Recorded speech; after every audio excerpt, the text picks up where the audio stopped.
Hi there, it's Dr. Scott Maclean, and this is a YouTube video about an immediate lateral implant. The patient's journey began over 20 years ago. He had two of his anterior teeth knocked out. He said bicycling. They were put back in, and so now he's having a problem because one of the crowns has fractured off on the lateral. We can see this is an awkward position. In fact, we're planning an implant here. The tooth is feeling ankylosed when you tap on it, and it's actually not very much above the tissue, so you can see the fracture here of the central, and the central is going to probably be an issue, but I don't want to touch the central when I'm taking out the lateral, so I decided I'm going to use the cube, which is a Piezotome type of product, and you can see that this is going to make it so that I can get in there and take that tooth out without causing any problems to the adjacent teeth, and help me to get this out because I don't have a lot to kind of control, because I don't have a lot to grab onto when I'm taking this tooth out. We created a guide with DTX Studio software, and this will be used to place the implant. You can see trying to get this out how narrow this is. We have a physics forceps here, and it doesn't fit through. In fact, it would hit the two adjacent teeth, and that could be a big issue.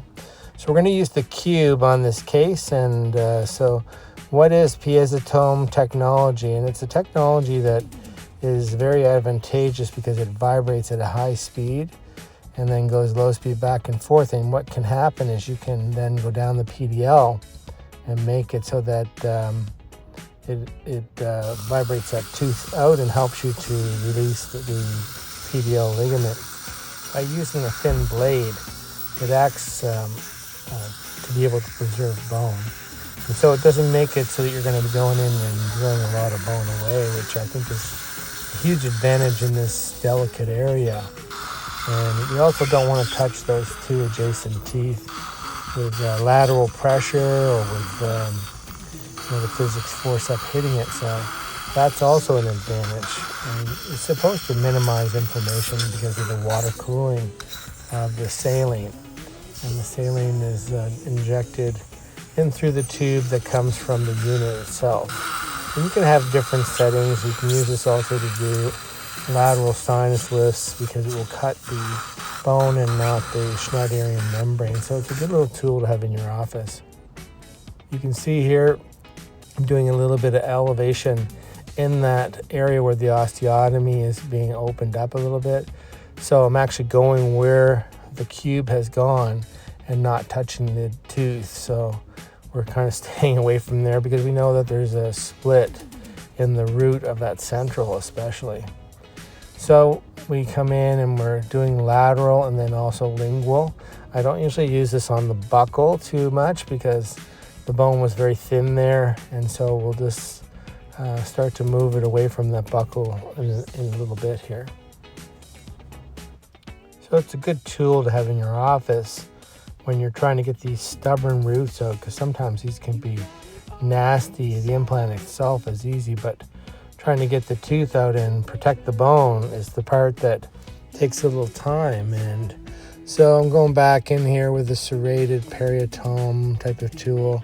Sorry, I don't know the name of this one. I can look it up later.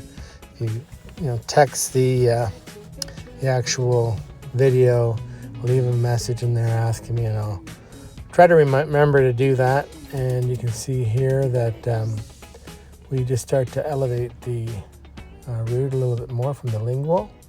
So we're getting almost like a little space around the outside of the root, and this will make it easier to get this out because these can be so stubborn. So you can see here we just grab it now and take it out, and then we're ready to start to place the implant. So I'll make sure that we pinch that a little bit and go back with the guide, and we'll start with a 2mm drill, and we'll place a noble active implant here in the osteotomy. So I'll prep the osteotomy first and go through the 3 drills. We know that there's a space here that we're going to have to do some bone grafting where the tooth is taken out and the implant is actually smaller. So we want to protect that by putting some allograft in there and So we'll do it out to this area right here. And this will, once you get the root, well, the root is out, once you have that out, then there's a space there that the implant's not going to fill.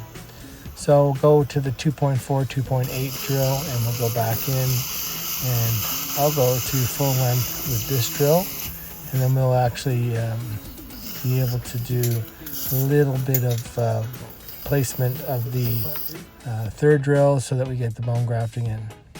So we don't go the whole way with the third drill. So the bone itself comes in a very useful little dish, and the dish is allowing me to mix some of the saline. So I'll just drip the saline out of the actual drill itself, and then I'll mix a little bit of blood.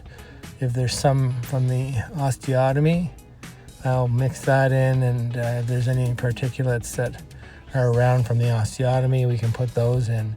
So we'll actually put that into the osteotomy itself using a bone spoon and also a molt, and we can put the two together and get them into the osteotomy. Now, this is where I like to use a noble active implant or that type of shape of an implant, because it's going to go in and allow you to auger into the bone graft and put it into the right positions. I find if the threads are too small, you don't get that augering effect, which is so useful. And so this is what we want to do, is to have the bone move into the places that is needed, and then we'll put on a healing abutment. In this case, the patient does not want a temporary crown. So we'll put the guide back on, and then we'll go in and we'll place the implant. So there's the Noble Active, and it's got the tie ultra surface with the gold kind of bling look at the top.